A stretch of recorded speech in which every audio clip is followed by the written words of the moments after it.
మనం వెళ్ళే గుడి కానీ పుణ్యక్షేత్రంలో కానీ ఎంతమంది దేవతల విగ్రహాలు ఉంటాయి? ప్రధాన ఆలయంతో పాటు ఓ 5-6 ఉపాలయాలు ఉంటాయి. కానీ ఓ ఆలయంలో మాత్రం ఒకటి తక్కువ 1,00,00,000 మంది దేవుళ్ళ విగ్రహాలు ఉన్నాయి. దట్టమైన పచ్చని అడవి మధ్యలో కొండ మధ్యలో ఉన్న ఆలయంలో అడుగు పెడితే అక్కడున్న 99,99,999 విగ్రహాలను చూడటానికి 2 కళ్ళు సరిపోవు. 30 అడుగుల ఎత్తులో ఉండే కాలభైరుడి విగ్రహంతో పాటు భారీ గణేశుడు, దుర్గామాత విగ్రహాలు, రాతితో చెక్కబడిన పెద్ద పెద్ద నంది విగ్రహాలు మంత్రముగ్ధుల్ని చేస్తాయి. ప్రతి విగ్రహంలో ఉట్టిపడే దైవత్వం, ఆధ్యాత్మికత ప్రపంచంలోకి తీసుకుని వెళ్తుంది. ఇక్కడ ప్రతి ఏడాది ఏప్రిల్ నెలలో జరిగే అశోకాష్టమి మేళాకు భారీ సంఖ్యలో భక్తులు తరలివస్తుండటంతో ఆ ఆలయం భక్త జన సందోహంతో నిండిపోతుంది. మరి ఒక విగ్రహం తక్కువ 1,00,00,000 మంది దేవత విగ్రహాలున్న ఆలయం ఎక్కడుంది? దాని చరిత్ర ఏంటి? 99,99,999 దేవతా విగ్రహాలుంటే ఒక్క విగ్రహం ఎందుకు తగ్గింది? దాని వెనుకున్న స్టోరీ ఏంటి? పురాణాలు ఏం చెబుతున్నాయి? అంతు చిక్కని రహస్య ఆలయం తెలుసుకోవాలనుకుంటే లెట్స్ వాచ్. ప్రపంచంలోనే ఎక్కువ దేవాలయాలు ఉన్నది మన దేశంలోనే. భారతదేశం హిందూ దేవాలయాలకు పుట్టినిల్లు. ఉత్తరాన ఉన్న కాశ్మీర్ నుంచి దక్షిణాన కన్యాకుమారి వరకు, పశ్చిమాన గుజరాత్ కచ్ నుంచి తూర్పున అరుణాచల్ ప్రదేశ్ వరకు చూసుకుంటే ఏ ఒక్క గ్రామం ఆలయం లేకుండా లేదు. ఒక శివాలయమో లేకపోతే రామాలయమో తప్పకుండా దర్శనమిస్తుంది. అయితే అనాదిగా వస్తున్న ఆ ఆలయాలను మన హిందూ సంస్కృతి కాపాడుతూ వస్తుంది. అయితే ఈ పురాతన ఆలయాల్లో ఒక్కో ఆలయానికి ఒక్కో ప్రత్యేకత ఉంటుంది. ఆ ప్రత్యేకతలు అంతు చిక్కని రహస్యాలుగా కూడా ఉన్నాయి. దీంతో చాలా పురాతన ఆలయాలు మిస్టరీలుగా మిగిలిపోతున్నాయి. ఆ జాబితాలోకి వస్తుంది త్రిపుర రాష్ట్రంలోని ఉనాకోటి ఆలయం. ఈ ఆలయం శతాబ్దాలుగా మిస్టరీగా మిగిలిపోయింది. ఈ ప్రత్యేకమైన ఆలయంలో ఒకటి విగ్రహం తప్ప 1,00,00,000 విగ్రహాలు ఉండటమే పెద్ద ప్రత్యేకత.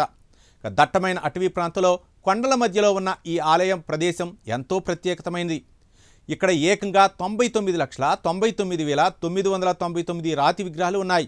1,00,00,000లో ఒక్క విగ్రహం తక్కువ కాబట్టి ఈ ప్రదేశానికి ఉనాకోటి అని పేరు వచ్చింది. బెంగాలీలో ఉనా అంటే తక్కువ అని అర్థం. ఈ ఆలయం వెనుక ఉన్న రహస్యం, పురాణ గాథలు పర్యాటకుల్ని, చరిత్రకారుల్ని ఎంతగానో ఆకర్షిస్తున్నాయి. ఈ విగ్రహాల వెనుక ఉన్న ప్రధానమైన పురాణ కథ శివుడికి సంబంధించింది. ఒకానొకప్పుడు శివుడు 1,00,00,000 మంది దేవతలతో కలిసి కాశీకి వెళ్తుండగా అలసిపోయి ఈ ఉనాకోటి ప్రాంతంలో రాత్రి బస చేశారట. సూర్యోదయానికి ముందే అందరూ లేచి ప్రయాణం కొనసాగించాలని శివుడు ఆజ్ఞాపించారట. అయితే ఆ మరుసటి రోజు ఉదయమే శివుడు తప్ప మిగిలిన దేవతలందరూ గాఢ నిద్రలోనే ఉన్నారు. దీంతో ఆగ్రహించిన శివుడు ఆ దేవతలందరినీ అక్కడే రాతి విగ్రహాలుగా మారిపోవాలని శపించి తాను ఒక్కడే కాశీకి వెళ్ళిపోయారని పురాణాలు చెబుతున్నాయి. అందుకే ఇక్కడ 1,00,00,000కి ఒక విగ్రహం తక్కువగా 99,99,999 విగ్రహాలు ఉన్నాయని అంటున్నారు. దీంతో పాటు మరో ఆసక్తికరమైన కథ కూడా ప్రచారంలో ఉంది. కల్లు కుమ్హార్ అనే ఒక గొప్ప శిల్పి శివపార్వతులతో కలిసి కైలాసానికి వెళ్లాలని కోరుకున్నాడట. అయితే ఒక్క రాత్రిలో 1,00,00,000 శివలింగాలు లేదా దేవతామూర్తులను చెక్కితేనే కైలాసానికి అనుమతిస్తామని శివుడు షరతు విధించారు. ఆ శిల్పి రాత్రంతా కష్టపడి విగ్రహాలను చెక్కాడు. కానీ తెల్లవారేసరికే 1,00,00,000 విగ్రహాలకు ఒక విగ్రహం తక్కువైందట.